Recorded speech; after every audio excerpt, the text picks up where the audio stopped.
আহলুস সুন্নাহ ওয়াল জামাত এবং বিদাতি যারা, এদের মধ্যে একটা পার্থক্য আপনাদের সামনে উল্লেখ করছি।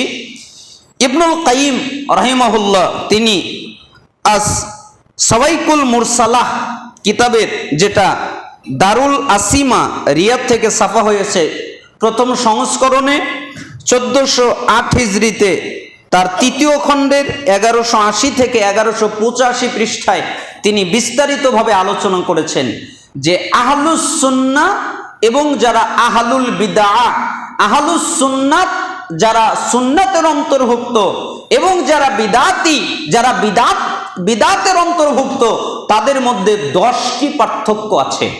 কয়টি পার্থক্য? উনি এখানে 10টি পার্থক্য উল্লেখ করেছেন। আমরা যদি গবেষণা করি তাহলে আরো হয়তো বের হবে, কিন্তু আমরা ওনারটাকে যদি আপনাদের সামনে উল্লেখ করি তাহলে দেখবেন যে সবগুলোই প্রায় মিলে গেছে। পার্থক্যগুলো কি? ইবনুল কাইয়িম রাহিমাহুল্লাহ উনি বলেন যে আহলুস সুন্নাহ এবং যারা বিদাতি, এদের মাঝে পার্থক্য বর্ণনা করতে গিয়ে তিনি বলেন আহলুস সুন্নাহ ওয়াল জামাত এবং বিদাতিদের মধ্যে 10টা পার্থক্য আছে।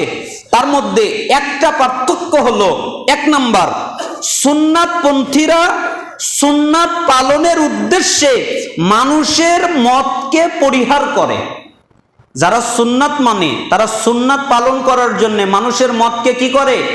পরিহার করে, মানুষের মতকে মানে না। অপরদিকে বিদাতিরা সুন্নাতকে ছেড়ে দেয় আর মানুষের কথাকে গ্রহণ করে, মানে উল্টা। আহলুস সুন্নাহ ওয়াল জামাত মানুষের কথা ছেড়ে দেয় সুন্নাত মানার জন্য, আর বিদাতিরা কি করে? ওরা সুন্নাতকেই ছেড়ে দেয় মানুষের কথাকে মানার জন্য। তাহলে এটা একটা বড় পার্থক্য। আপনি যদি সমাজের দিকে খেয়াল করেন তাহলে দেখবেন, আপনি বলবেন কোরআনে আছে, আপনি বলবেন হাদিসে আছে, আর সে বলবে যে বিদাতি, সে বলবে বাদ দাও তোমার কোরআন, বাদ দাও তোমার সুন্নাহ, বাদ দাও তোমার হাদিস। আমার হুজুর কি বোঝে না? আমার হুজুর কি কোরআন হাদিস পড়ে নাই? তাদের কি কোরআন হাদিসের জ্ঞান নাই? তারা কি মূর্খ? তারা কি দাওরাই হাদিস করে নাই? তারা কি মুফতি পাস করে নাই? যাও, তোমরা কি কোরআন হাদিস বেশি বোঝো তাদের চাইতে? এই জন্য তারা বিদআতকে গ্রহণ করবে, মানুষের মতামতকে গ্রহণ করবে, আর সুন্নাতকে তারা দেওয়ালে ছুঁড়ে ফেলে দিবে। এজন্যই একজন ইমাম বলেছিলেন যে বিদাতিদের একটা আশ্চর্যজনক আচরণ হলো যে এরা আল্লাহর চেয়ে, আল্লাহর রসুলের চেয়ে মানুষের মতামতকে গুরুত্ব দেয় বেশি। কেন? এদেরকে যখন বলবেন আল্লাহ বলেছে তখন নাক সিটকাবে, আবার যদি বলেন আল্লাহ রসুল বলেছে তখন নাক সিটকাবে। কেন? মুনাফিকদের তো আচরণ, ওয়াইদা কিলা লাহুম তাআলাউ ইলা মা আনজালাল্লাহু ওয়া ইলার রাসূল ক্বালু, আর যখন তাদেরকে বলা হয় তোমরা আসো আল্লাহর দিকে এবং রসুলের দিকে, তখন আপনি মুনাফিকদেরকে দেখবেন তারা আপনার কাছ থেকে দূরে সরে যাচ্ছে, তারা আপনার কথাকে গ্রহণ করছে না। আল্লাহর দিকে আসতে বললে, রসুলের দিকে আসতে বললে তারা মুখ ফিরিয়ে নেয়। ঠিক যারা বিদাতি তাদেরকে যদি কোরআনের কথা বলা হয়, সুন্নাতের কথা বলা হয়, তখন তারা তা গ্রহণ করে না, কিন্তু যখন ইমামের কথা বলা হয় তখন তারা নির্দ্বিধায় গ্রহণ করে। ঠিক না? এজন্য ইবনুল কাইয়িম রাহিমাহুল্লাহ বললেন যে 1 নম্বর হলো সুন্নাতপন্থীরা সুন্নাত পালনের জন্য মানুষের মত ছেড়ে দেয়, আর বিদাতিরা সুন্নাতকে ছেড়ে দেয় আর মানুষের মতকে গ্রহণ করে।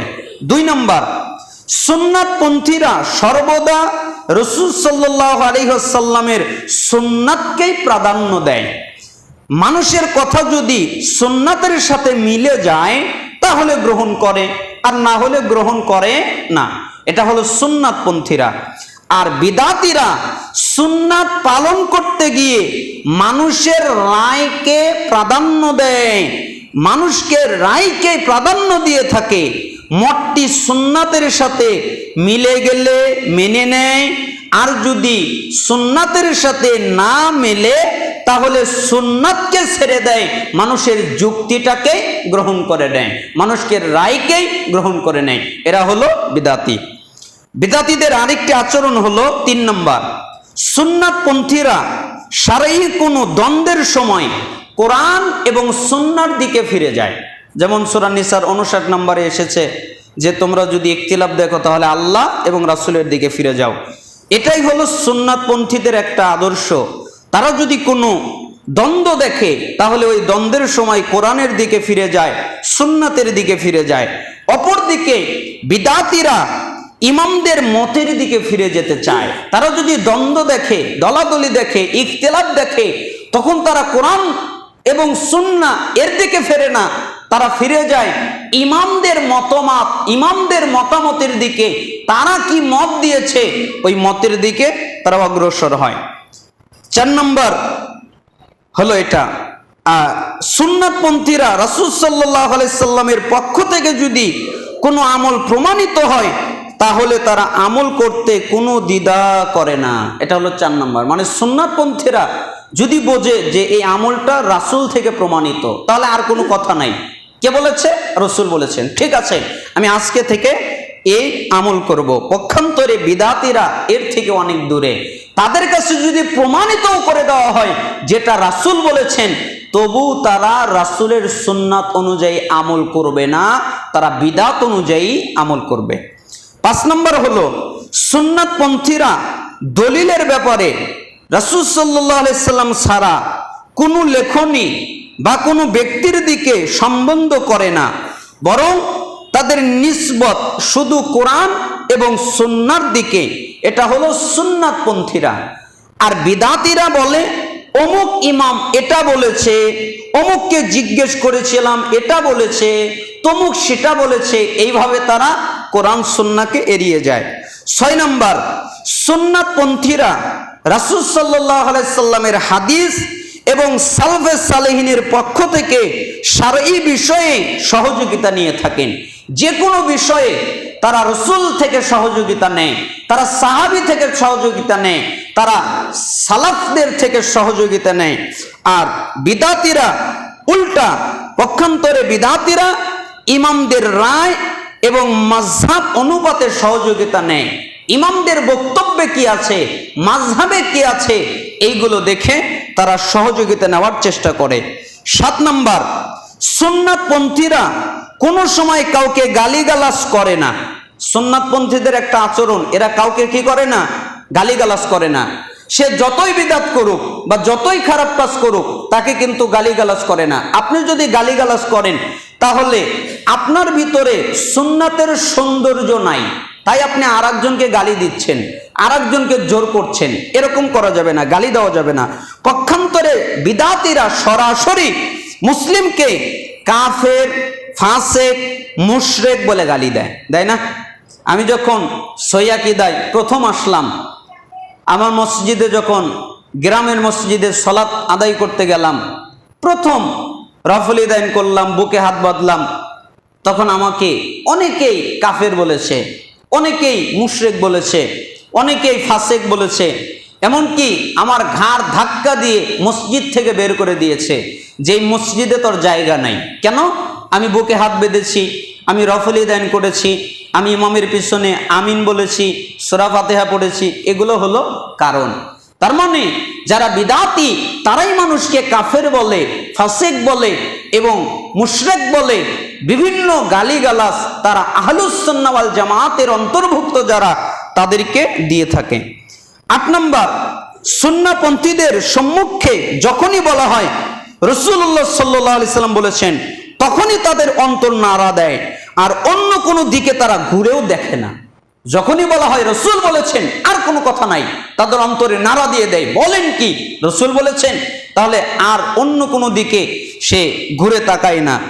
অন্যদিকে যে ব্যক্তি বিদাতিরা পক্ষান্তরে তা করে না, তারা কি করে? তাদের অন্তর নাড়া দেয় না। তাদেরকে যদি বলা হয় রাসূল বলেছেন, এই কথায় তাদের অন্তর নাড়া দেয় না। এমনকি তারা রাসূলের কথাকেই বাদ দিয়ে অন্যদিকে ঘুরে তাকায়। 9 নম্বর, সুন্নাতপন্থীদের অনুসরণীয় আদর্শ হলেন স্বয়ং মুহাম্মদ সাল্লাল্লাহু আলাইহি সাল্লাম এবং সোনালী যুগের সাহাবীরা এবং সালফে সালেহিন। এরা হলো যারা সুন্নাতপন্থী, এদের আদর্শ। পক্ষান্তরে বিদাতিদের আদর্শ হলো ইমাম, মাযহাব ইত্যাদি বিভিন্ন কিছু। 10 নম্বর হলো সুন্নাতপন্থীদের নিকট যখন রাসূল সাল্লাল্লাহু আলাইহি সাল্লামের সুন্নাত নিয়ে আলোচনা করা হয় তখন তারা খুশি হয়। মানে সুন্নাতপন্থীরা খুশি হয় কিসে? রাসূলের হাদিস বর্ণনা শুনলে, রাসূলের সুন্নাত বর্ণনা শুনলে তারা খুশি হয়। কেন? হাদিস বলছে, কোরআন বলছে। আর বিদাতীদের কাছে সুন্নাত বর্ণনা করলে তারা খুশি হয় না। সুন্নাত ছাড়া মানুষের মত বললে, হিকায়াত বললে, কাহিনী উপস্থাপনা করলে তারা খুশি হয়, তারা আনন্দিত হয়। তাদের কাছে কাহিনীটাই আনন্দিত হওয়ার কারণ, তাদের কাছে ঘটনাটা আনন্দিত হওয়ার কারণ, তাদের কাছে কিচ্ছা কাহিনী আনন্দিত হওয়ার কারণ। এটা যেন ওই আয়াতের মতো যেখানে সূরা জুমারের 45 নম্বর আয়াতে আল্লাহ বলেছেন, পক্ষান্তরে যখন তাকে বাদ দিয়ে অন্য যারা রয়েছে তাদের উল্লেখ করা হয় তখন দেখো তারা উল্লাস হয়। তার মানে আল্লাহকে বাদ দিয়ে এবং রসুলকে বাদ দিয়ে অন্য কিছু আলোচনা যখন করা হয় তখন তারা আনন্দিত হয়, তখন তারা উল্লাসিত হয়। যখন আল্লাহর কথা বলা হয়, যখন রসুলের কথা বলা হয় তখন তারা আনন্দিত হয় না, তখন তারা উল্লাস হয় না।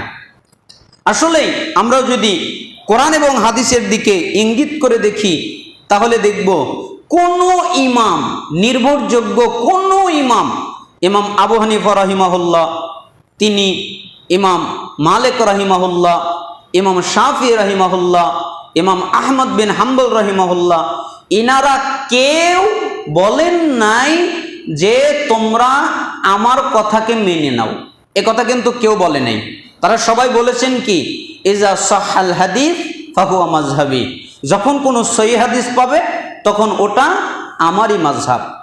আর যখন তোমরা দেখবে যে আমি কোনো কথা বলছি এই কথাটা আল্লাহর বিরুদ্ধে চলে গেছে অথবা রসুলের বিরুদ্ধে চলে গেছে, তাহলে তোমরা আমার কথাটাকে ফেলে দাও, আল্লাহ এবং রসুলের কথাটাকে গ্রহণ করো।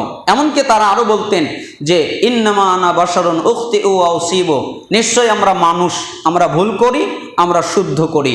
যখন আমরা শুদ্ধ করব তখন তোমরা তা পালন করবে, যখন আমরা ভুল করব তখন তোমরা তা ত্যাগ করবে। যখন কোরআন এবং সুন্নাহর কাছাকাছি পাবে তখন তোমরা তা আমল করবে, যখন কোরআন এবং সুন্নাহ থেকে অনেক দূরে দেখবে তখন তোমরা তা বর্জন করবে। তাহলে আহলুস সুন্নাহ ওয়াল জামাত এবং যারা বিদআতি এদের মধ্যে 10টি পার্থক্য ইমাম ইবনুল কাইয়িম রাহিমাহুল্লাহ উল্লেখ করেছেন। অতএব আপনারা যারা খুতবা শুনছেন, আপনাদের কাছে অনুরোধ, আপনারা কেউ আহলুল বিদআত তাদের যে চরিত্র, এই চরিত্র অবলম্বন করুন।